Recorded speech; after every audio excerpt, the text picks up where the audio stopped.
Mesdames, Messieurs, bonsoir et bienvenue à tous. À la une de ce journal, c'est un nombre record de déplacés enregistrés ce week-end à Banga. Plus de 150 personnes fuyant des attaques des bandes armées à Idiki, dans le département de la Mémé, région du sud-ouest Cameroun, ont trouvé refuge dans cette localité du département du Mungo et parmi elles, une centaine d'enfants qui ont raté le train de la rentrée scolaire pour le compte du troisième trimestre au Cameroun. À suivre dans ce journal, les dernières nouvelles sur la crise anglophone et d'autres sujets brûlants d'actualité.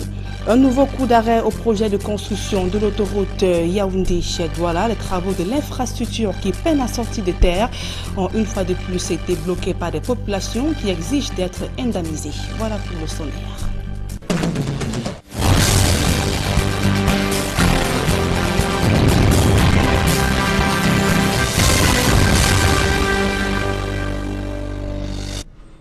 Mesdames, Messieurs, une fois encore, bonsoir et bienvenue à tous. Je vous le disais en titre, la ville de Banga a été le théâtre d'une migration massive de population ce week-end. Plus de 150 personnes ont trouvé refuge dans cette localité du département du Mungo. Il s'agit des habitants du village Idiki dans le département de la Mémé, région du sud-ouest Cameroun. Ces populations ont déserté leur village après les violences survenues ce week-end. Le reportage de Jacquino Molong et de Kediara. Voici à quoi ressemble le quotidien des populations d'Etiki et de Yaoundé-Quatar dans le département de la Mémé. Vendredi à l'heure de 11h30, on a compris le coup de fusil. Après d'avoir constaté la rue était bloquée, les voitures étaient bloquées du niveau de Kumba, Bouyarout. On nous a fait savoir qu'il y a danger. Après le coup de fusil, il était partout. Nous, on était troublés, on est tombés en brousse. Comme ce sexagénaire, ils sont nombreux à avoir abandonné biens et domiciles pour sauver quelque chose de plus précieux, leur vie. Ce qui nous était notre sauveur, le train nous est porté gratuitement, nous aider à porter rapidement pour que le feu ne nous attrape pas. On a Pumbanga. Encore troublé par la violence de l'attaque, il a du mal à se souvenir du nombre de personnes atteintes par les assaillants, encore non identifiés. S'il y a eu des morts, il y a eu des gens qui mouraient, mais quelqu'un s'est sauvé. On ne peut pas dire que tu ne peux pas rester pour compter le corps, non. Il y a eu des morts. Par exemple, j'ai vu que la balle est arrêtée, il était même vivant, mais je traversais, je me sauvais seulement de ma tête. Et même jusqu'à l'heure actuelle, ma famille n'est pas encore sortie des bourses. On s'est séparés, j'ai 3 enfants, il y a 2 qui sont en brousse avec leur mère, je sais où ils sont. Dans la ville de Mbanga, où ils se sont réfugiés, c'est un important dispositif qui a été mis en place afin de leur offrir le gîte et le couvert. Le sous-préfet et ces gens nous ont accueillis normalement. Ils nous ont donné où dormir, ils nous ont trouvé l'endroit où dormir et ils nous ont donné de l'eau à boire et à manger. Nous sommes tellement contents de retrouver ça. Au-delà de ce qui a déjà été fait, les autorités de la ville rassurent sur le niveau de sécurité mis en place afin d'empêcher toute intrusion de la part de ces assaillants. Nous avons accueilli quelques centaines de personnes au recensement de tout cela. Et nous avons la situation sous contrôle, étant donné que toutes les mesures sécuritaires ont été prises. Ça, je peux le garantir. Et nous continuons à ratisser, parce que toutes les frontières sont tenues qui entrent dans la ville ou dans l'arrondissement de Banga. Nous avons déjà les éléments fixés dans tous les différents quartiers et les points sensibles de la ville de Banga.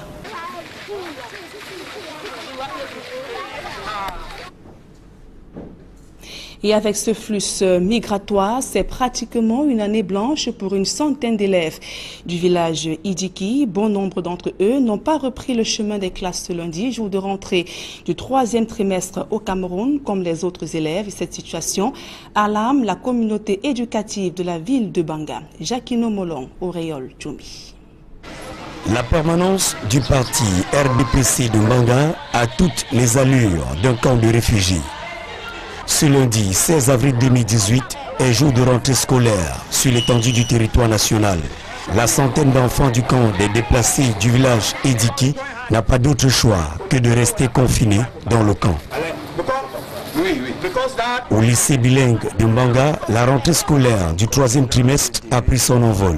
Le 3e trimestre a été très boostant parce que les élèves se rendent compte qu'ils sont à la fin de leur année scolaire et que s'ils ne sont pas décisifs, leur examen est en péril. Raison pour laquelle les élèves du lycée bilingue de Mbanga font tout et tout pour booster le 3e trimestre et avoir leurs examens. Mais certains sont soucieux des enfants élèves du village Ediki, désormais déplacés en Mbanga. Nous constatons déjà que les enfants auront un retard par rapport à ceux qui sont en train de continuer les études. Ça fait réellement beaucoup de soucis. Leur quotidien commence à devenir infernal. Pas d'intimité, aucun cadre approprié pour l'étude. Pour eux, l'année scolaire est d'ores et déjà terminée. Et malgré l'escalade de violence dans les régions du nord-ouest et du sud-ouest Cameroun, le ministre Paul Atangandi signe et persiste qu'il n'y a pas de problème anglophone au Cameroun, mais juste des troubles. Invité donc sur la télévision nationale, le ministre Paul Atangandi s'est montré fermé à l'idée d'un dialogue national inclusif.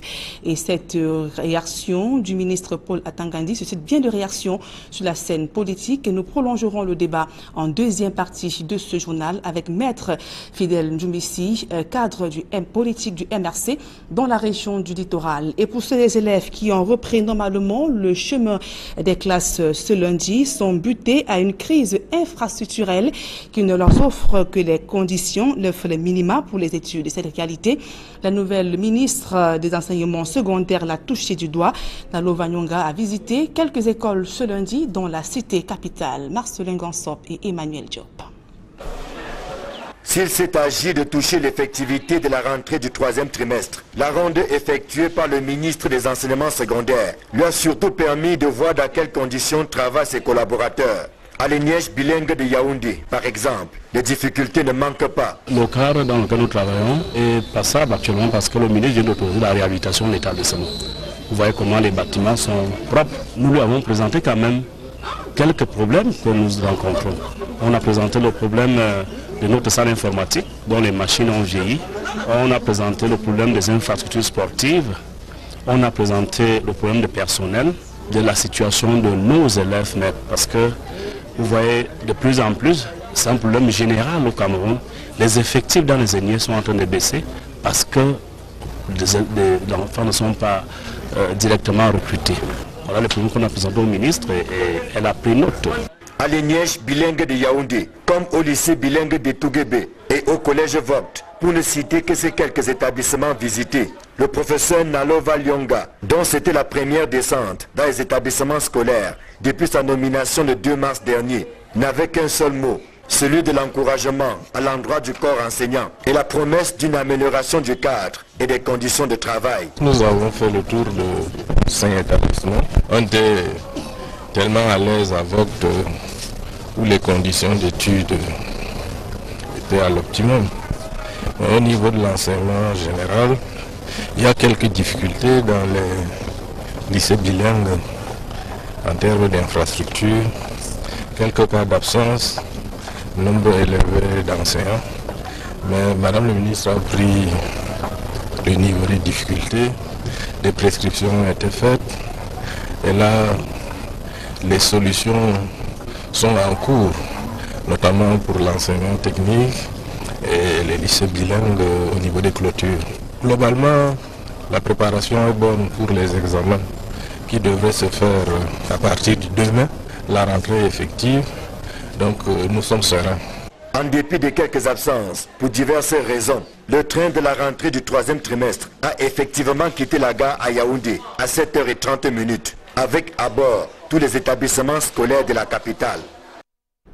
Dans le reste de l'actualité, les multiples mouvements d'humeur des populations freinent les travaux de construction de l'autoroute Yaoundé-Douala. Ces populations, qui attendent toujours d'être indemnisées, ont une nouvelle fois exprimé leur colère lors du lancement de la deuxième phase de déforestation présidée par le préfet du département d'Union Ekele. Du coup, le chantier accuse un très gros retard. Le reportage de Joël Niem et de Gladys Sidi. Nous n'avons pas passé ça au rubrique, nous nous donner la totalité. C'est comme si les détails. Le préfet d'Union Ekeli, en pleine négociation avec des populations très en colère. Vous-même, on peut vous dire de travailler pendant même un an, on ne vous paye pas. Vous pouvez travailler sans que vous paye. Vous n'avez pas un salaire. Depuis le début des travaux de construction de l'autoroute Douala-Yaoundé, champs et maisons d'habitation ont été détruits. Mais les indemnisations n'ont pas suivi. 0 à PK 60 a été lancé. Oui. Vous êtes maintenant appelé à venir lancer les travaux de PK 40 au PK 60 dans 20 km. Pourquoi l'argent ne peut pas directement venir vers les... Ça part de la hiérarchie vers les bénéficiaires, que ça coule comme l'eau de bouche. Nous voulons être en possession de l'argent. On nous dit d'attendre. On doit attendre quand? Puisque aujourd'hui on parle de la déforestation. Est-ce que la déforestation se fait? Il y a des plantations à l'intérieur, c'est-à-dire de ces forêts, qui ont dit que ça veut dire la déforestation. Ces populations auraient souhaité bénéficier des retombées de la construction de cette autoroute. Par exemple, avec des points d'adduction en eau potable ou encore l'accès à l'énergie électrique, voire même l'utilisation de la main-d'œuvre locale. En plus, nous avons les cours d'eau. C'est-à-dire, là où je suis en train de vous parler, là, nous n'avons pas un puits d'eau. Là où on boit, c'est les sources, c'est-à-dire villageoises. Cette fois, comme toutes les autres fois où elles ont manifesté, les populations ont reçu les assurances de l'autorité administrative, qui a d'ailleurs ordonné la reprise des travaux. Vous imaginez que c'est le préfet ou le gouverneur qui va détenir votre argent? Non. Vous avez peut-être 500 millions qu'on va vous payer tous. Ça sera payé. Personne ne va demander un pourcentage comme on faisait dans le temps. Ce qui a été évalué sera payé. Je voulais le dire solennellement que j'ai eu votre consentement. Continuez avec vos travaux. Le paiement ne vous concerne pas. Ce qu'on a évalué, et c'est ça, on va faire de défrastage. On ne touche pas les autres choses. Okay? Et, il faut comprendre que dans notre chantier, on a déjà employé presque 800 Camerounais. C'est déjà presque 80% de totalité de notre projet ici. Okay. D'après le chef de la mission de contrôle, ça roule déjà entre PK0 et PK20. Le tracé PK20, PK40 doit être terminé avant la fin de l'année 2018, à condition bien sûr de résoudre un certain nombre de problèmes qui constituent un réel frein à l'avancement des travaux. C'est un début de semaine bien difficile pour de nombreux commerçants du marché de la gare ici à Noubel, dans le 2e arrondissement de la ville de Douala. Un incendie a ravagé une dizaine de boutiques. Le feu s'est déclaré hier soir. Les pertes sont évaluées à plus de 15 millions de francs CFA. Les commerçants aux abois dénoncent les mauvaises installations électriques, très souvent à l'origine des incendies. Leclerc Sakem. Comme dans une cour de deuil, les commerçants du marché de Noubel Gare 2 sont désormais au chômage suite à un incendie qui a consumé leur boutique. 11 au total dans la nuit du dimanche à lundi. Dans un élan de solidarité, amis et connaissances aident ces victimes à nettoyer, seulement les dégâts semblent énormes. 5 heures, on est venu, on a trouvé, on a pris nos cadavres, on a ouvert, dès qu'on entre, aussi entré, je n'ai plus trouvé là où ma boutique, tout était à terre. Tout était fini comme ça, je n'ai plus trouvé. Ma boutique était partie comme ça avec tout l'argent que j'ai vendu. Mettre dedans avec le mauvais marché, avec l'argent des gens que j'ai prêté de gauche à droite, chargé jusqu'à la boutique. Avec mon impôt que j'ai payé que hier. Selon le responsable de cet espace marchand, les causes de cet incendie seraient le retour brusque de l'énergie électrique après des lestages. Les gens qui étaient au marché hier en journée disent qu'en journée, il y avait coupure. Ouais, donc c'est sûr que c'est le retour. Sur les lieux du sinistre, les jeunes tentent de récupérer les articles encore utiles et proposent aux intéressés. Tu rappelles que j'ai vendu depuis le matin. Il y a ça, il y a ça, il y a ceci, il y a ça. Et il y a encore ceci. Il y a ceci. Il y a ceci. À 500, comme c'est pas encore nettoyé. Et quand il va arriver nettoyé, il peut vendre même cher. Il y a même le sac. Il y a même le sac. Cet incendie au marché du Bellegarde 2 à Douala rappelle bien d'autres qui ont secoué les espaces marchands de la capitale économique camerounaise pour des causes similaires. On parle de toute autre chose à présent. Le bâtonnier défend les résultats de l'examen d'entrée au barreau publié récemment et met quiconque au défi d'apporter une quelconque preuve d'un tripatouillage. Maître Jacksonier Kamga l'a dit ce jour alors qu'il marche de l'ouverture des états-majors, des états généraux du jeune avocat.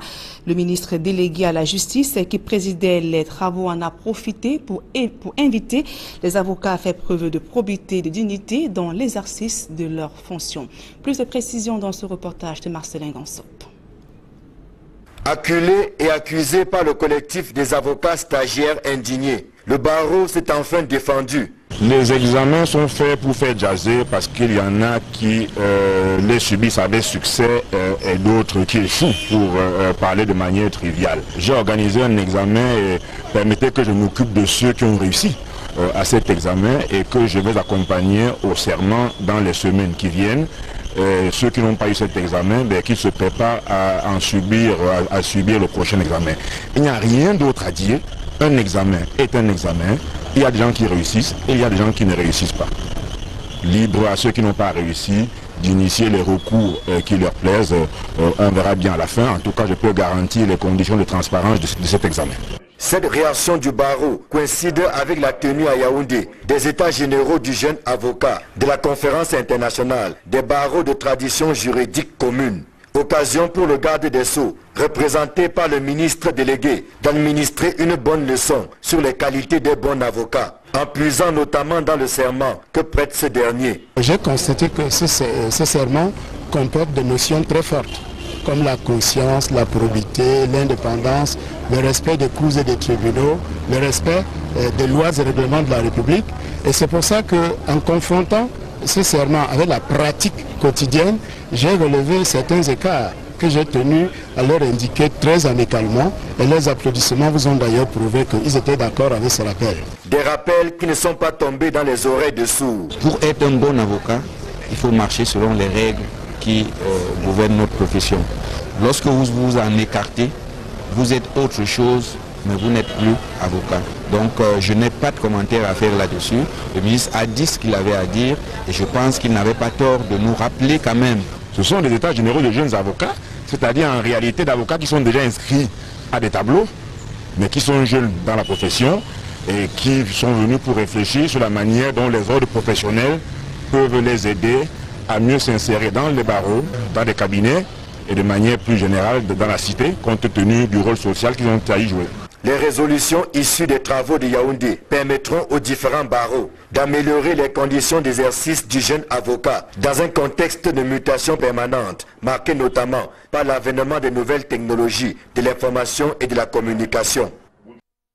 Et le ministre délégué à la justice a par ailleurs insisté sur la prévention de la corruption qui prend corps dans les milieux des avocats au Cameroun. Nous écoutons Jean-Pierre Fogui au micro d'Equinox Télévision.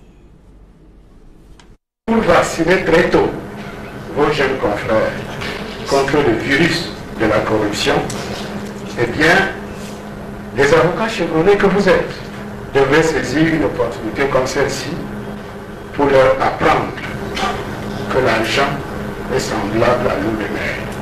Plus on en boit, plus on a soif et plus on veut en boire. Ceux qui en doutent n'ont qu'à voir le nombre de milliardaires qui couplissent en prison pour les faits de corruption. J'y vois pour ma part la preuve irréfutable que l'argent n'est que la fausse monnaie du bonheur. Et qu'en tout état de cause, nous ne devons jamais laisser nos moyens de vivre compromettent nos raisons de vivre. Ensuite, un avocat, un bon avocat, doit avoir une conscience et une probité à toute épreuve. Car toute la différence entre un avocat et un mercenaire réside là. En effet, l'un se bat plutôt pour une cause, alors que l'autre se bat pour une chose. Permettez-moi de le dire. Dans un instant, la deuxième partie de ce journal. Et donc, je reçois sur ce plateau Maître Fidèle Ndjoumbissi, avocat au barreau du Cameroun et cadre politique du MRC. Merci d'être venu. Bonsoir Nadine et bonsoir à tous les téléspectateurs de télévision Equinox. Ok, avec vous, nous parlerons de la crise anglophone, avec notamment la récente attaque survenue à Idiki et également la dernière sortie du ministre Paul Atangandi. Mais l'actualité cette semaine, c'est bien sûr la convention du MRC tenue ce week-end à Yaoundé, avec notamment l'investiture de Maurice Kamto comme le candidat du parti pour la présidentielle. Alors, que voulez-vous que les Camerounais retiennent en priorité de ces assises? Oui, il y a beaucoup de leçons à retenir de cette assise, de cette convention, de cette deuxième convention du mouvement pour la renaissance du Cameroun qui s'est tenue le week-end dernier à Yaoundé. La première leçon qu'on peut retenir, c'est le retour à l'engagement politique, oui. Le retour à l'affection pour la politique. Parce que au cours de cette convention, le mouvement pour la renaissance du Cameroun a démontré que les Camerounais peuvent reprendre en main leur destin. Donc, et cela s'est traduit dans les différents discours qui ont été donnés par les responsables élus. Je peux citer la deuxième vice-présidente du directoire, qui est originaire du centre, oui. Qui dans son adresse, dans son allocution, a dit « Je m'adresse à mes frères et sœurs du centre. Il ne faut pas croire, il ne faut pas penser que le centre est la chasse gardée d'un parti quelconque. » Justement, oui. Et là, elle voulait donner un message fort pour ce qui est de l'unité nationale, pour ce qui est de la construction de notre nation dans une société à pluralisme culturel et à identité diverse. Oui. Et là, il y a le docteur Oko qui est régional du Sud, qui a donné le motif de son engagement politique en indiquant que tout est politique. Et qu'il dit aux Camerounais, si nous ne faisons pas la politique, nous ne pouvons pas construire notre pays. Et il a dit, en tant que médecin, il a pensé qu'avec son art, il pouvait participer à la construction du pays, il pouvait sauver ses frères et sœurs, mais dans la pratique, dans le quotidien, il s'est rendu compte que vous pouvez être le meilleur médecin du monde. Mais si le politique ne vous donne pas les instruments, vous serez inutile. Et c'est pour ça il demande aux Camerounais de s'engager. Donc, au cours de cette convention, nous nous réjouissons de ce que, par le travail politique, parce que là, il s'agit du résultat du travail politique. Parce que quand on connaît le contexte dans lequel le mouvement pour la renaissance est né, contexte difficile, contexte où il y a plus d'affection pour la politique, où il y a des engagements et il y a un taux élevé d'abstention aux élections. Votre parti a récemment critiqué l'impartialité de l'architecture organisationnelle des élections au Cameroun. Le MRC était absent lors des dernières sénatoriales, mais paradoxalement, vous prendrez part aux législatives et ainsi qu'à la présidentielle. Qu'est-ce qui a changé entre-temps? Non, le professeur Maurice Kamto et le directoire ont décidé, avec des motifs précis, que le mouvement pour la renaissance du Cameroun ne prend pas part aux élections sénatoriales. Non, c'est que les conditions dans lesquelles les élections sénatoriales ont été organisées en 2013 sont restées les mêmes. C'est-à-dire avec un collège électoral qui est presque en fin de mandat, c'est-à-dire les conseils municipaux qui sont en fin de mandat, et collège électoral incomplet, surtout. Parce qu'à l'article 242 du code électoral, il est indiqué que le collège électoral peut être constitué seulement des conseillers municipaux que lorsqu'on va mettre en place le Sénat. C'est-à-dire, c'est à la mise en place du Sénat qu'on peut faire les sénatoriales, les élections sénatoriales seulement avec les conseillers municipaux. Et cet article ne dit pas qu'on va renouvelle le Sénat avec avec une seule catégorie du collège électoral, parce qu'il y a deux catégories du collège électoral, c'est-à-dire les conseils régionaux. Donc pour ces raisons, le mouvement pour la renaissance du Cameroun dit il ne prend pas part à cette mascarade. Et les faits nous donnent raison aujourd'hui. Parce que nous avons vu les partis politiques qui n'avaient qu'un seul conseiller municipal dans certaines circonscriptions, qui n'en avaient même pas de conseiller municipal, c'est-à-dire n'avaient même pas d'électeurs. Mais néanmoins, on ne prit pas à ces élections et nous connaissons les résultats. Donc, ces partis ont seulement fait l'accompagnage du RDPC qui avait la majorité absolue des électeurs dans tous les... être différente dans la présidentielle et des législatifs? Non, nous avons dit que nous allons prendre part à toutes les élections à venir, c'est-à-dire élections municipales, élections législatives et élections présidentielles, quelles que soient les règles. Et nous demandons toujours que le code électoral soit révisé et au besoin, même la Constitution, pour qu'on ait des élections libres, transparentes et sincères.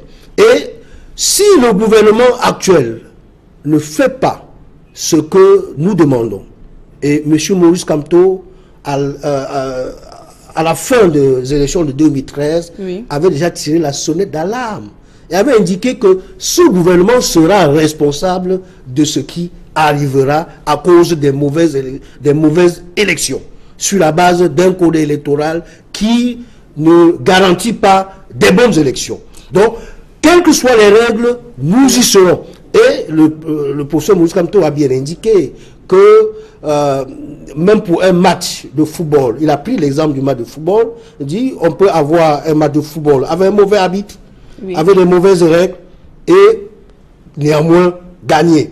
Il cite souvent l'exemple du Cameroun-Argentine. On avait un arbitre vaudrou qui était contre le Cameroun, avec des mauvaises règles, néanmoins le Cameroun a gagné. Donc, même dans ces conditions, nous nous sommes préparés à gagner. Et c'est pour ça que M. Maurice Kamto parle de I comme inscrit, V comme voter, S comme surveiller et D comme défendre les résultats du vote. IVSD. Cela va garantir notre victoire. Et Maître Fidèle Doumbissi, durant la convention Yaoundé, le professeur Maurice Kamto n'a pas exclu l'idée d'une coalition avec d'autres formations de l'opposition et même des acteurs politiques de l'opposition. Il a notamment tendu la main à Joshua aussi. Est-ce que le professeur Maurice Kamto est-il prêt à oublier sa candidature dans le cadre d'une coalition pour s'aligner derrière quelqu'un d'autre? Le professeur Maurice Kamto est resté constant. Et à la fin de l'année 2017, dans son adresse à la nation, il a indiqué qu'il va entreprendre des démarches pour la mutualisation des forces, pour la mutualisation des acteurs politiques, afin que l'alternance politique, tant souhaitée par les Camerounais, advienne en 2018. Et il a commencé.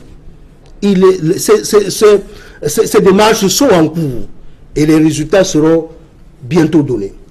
Mais à la question de savoir si le professeur Maurice Kamto est prêt à céder la place à une autre personne, je vous dirais que lui-même il a dit que s'il y a un autre candidat qui apporte la preuve de ce qu'il est capable, avec une formation bien organisée, d'apporter la victoire que les Camerounais attendent depuis, il sera prêt à le faire. Mais pour l'instant, on dit on doit se dire des vérités. Parce que pour le moment, à l'heure actuelle, de tous les partis de l'opposition, le Mouvement pour la Renaissance du Cameroun est le parti qui tient le terrain. Et il a tenu un langage de vérité lors de son discours de clôture. Quand il a dit, quand il a tendu la main au candidat du SIF, il a indiqué, et c'est là la vérité, il a dit que il faut qu'il vienne nous rejoindre, qu'il vienne le rejoindre, comme les autres sont en train de faire, pour qu'ils discutent du partage du pouvoir. Parce que c'est ça la coalition. Il ne faut pas qu'on trompe les Camerounais en parlant d'une candidature illusoire, unique illusoire de l'opposition. C'est pas ça. La vérité, c'est que sous tous les cieux, quand il y a, dans un contexte de concurrence politique, on parle d'alliance et de coalition. Et lorsqu'on parle d'alliance et de coalition, personne ne va dans une alliance ou dans une coalition pour amuser la galerie. Quand on va dans une alliance ou dans une coalition, c'est pour obtenir ce qu'on ne peut pas avoir seul. Et dans le cas de l'espèce, il s'agit de l'élection présidentielle. Donc, ceux qui vont former la coalition pour conquérir le pouvoir, c'est-à-dire l'exécutif, pour l'élection présidentielle, vont tabler sur le partage du pouvoir. Et c'est ça la vérité. Il ne faut pas qu'on vienne dire aux Camerounais que les partis d'opposition, les 300 partis politiques de l'opposition au Cameroun doivent choisir un candidat unique. Et vous aurez un gouvernement de 300 ministres. Donc, on va rester toujours dans le gouvernement prétorique, et c'est possible. Vous restez sur ce plateau, Maître Fidèle Djoubissi. On va parler tout à l'heure, on parlera de la crise anglophone. Le temps de signaler que la dotation financière 2018 pour la décentralisation au Cameroun montre une trop grande priorité aux dépenses de fonctionnement, alors que l'enveloppe allouée aux investissements est inconsistante à l'échelle nationale. Guy Zogo pour plus de précision. La répartition de la dotation générale de la décentralisation au titre de l'année 2018 vient d'être rendue publique par le Premier ministre. D'un montant de 10 milliards de francs CFA, cette dotation laisse voir un tableau avec plus de postes de dépenses portés sur le fonctionnement et moins sur l'investissement.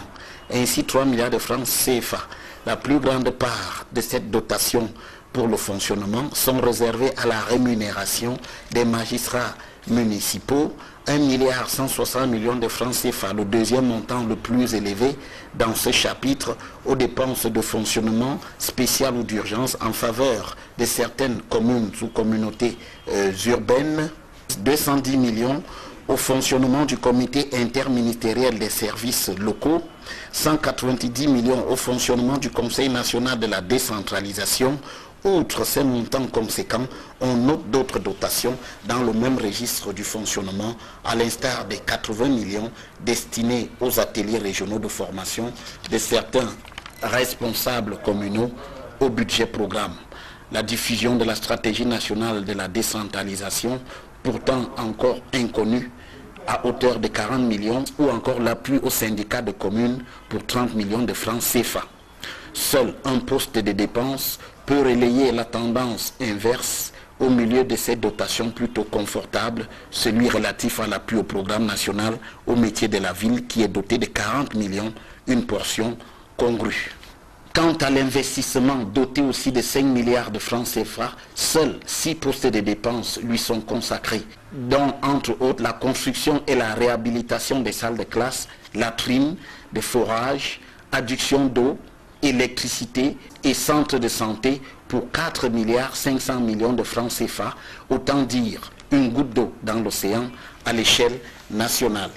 Cette répartition de la dotation générale de la décentralisation pour 2018 intervient alors que l'accélération de ce processus est appelée de tous les vœux par tous les bords pour faire barrage à la crise anglophone et doter les collectivités territoriales décentralisées de plus d'autonomie.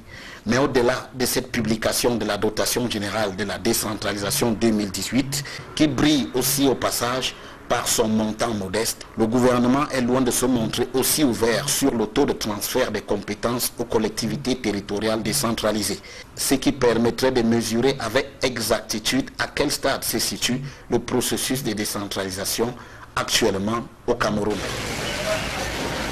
Et nous revenons donc à vous, Maître Fidèle Djoubissi, dans la suite de cet entretien pour parler cette fois-ci de la crise anglophone avec les derniers événements de ce week-end, notamment l'attaque qui a eu lieu à Idjiki, dans la Mémé, ainsi que ce qui a entraîné un flux migratoire des populations dans la ville de Banga à ce jour.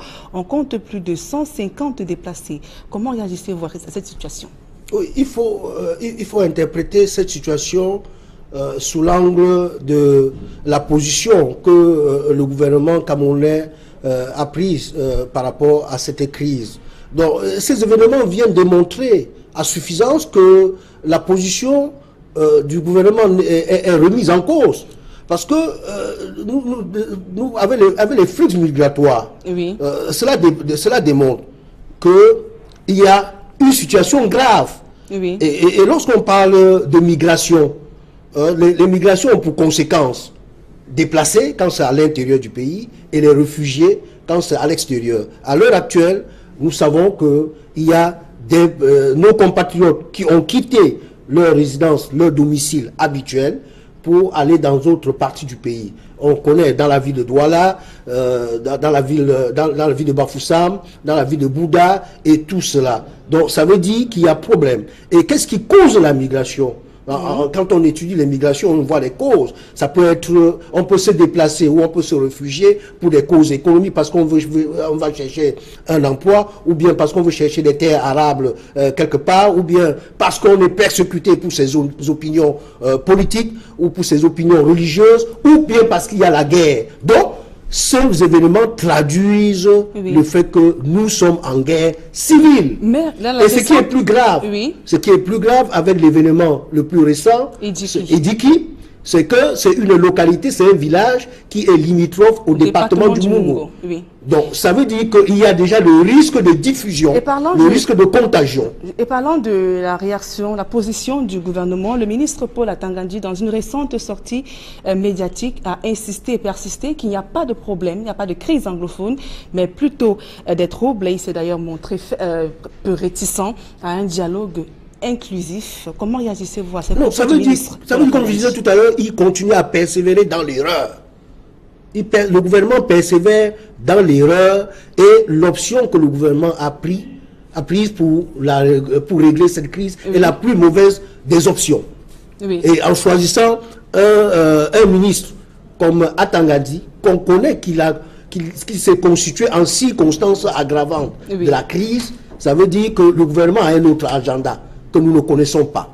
Et ce gouvernement sera responsable de tout ce qui arrivera. Pour sortir de notre entretien, Maître Fidèle Ndjoumbissi, Paul Atangandji a également fait savoir concernant Ayoub Tabé et compagnie interpellés. Cela fait déjà plus de 100 jours qu'on est sans nouvelles. Et le ministre Paul Atangandji interrogé a fait savoir qu'ils sont en bonne santé et que certains même ont d'ailleurs pris du poids. Et cette réaction du ministre, donc, sur les acteurs politiques, est assimilée à de la provocation. Quelle est la position du MRC? Non, la position du MRC, c'est que nous défendons les droits de l'homme. Lorsqu'on est prisonnier, quelle que soit l'infraction qu'on a commise, on a quand même droit à la visite de son avocat, à la visite de ses membres de famille. Ça fait depuis que les membres de la famille, les familles de ceux qui ont été interpellés et même leurs avocats demandent de leur rendre visite et ils se heurtent toujours au refus.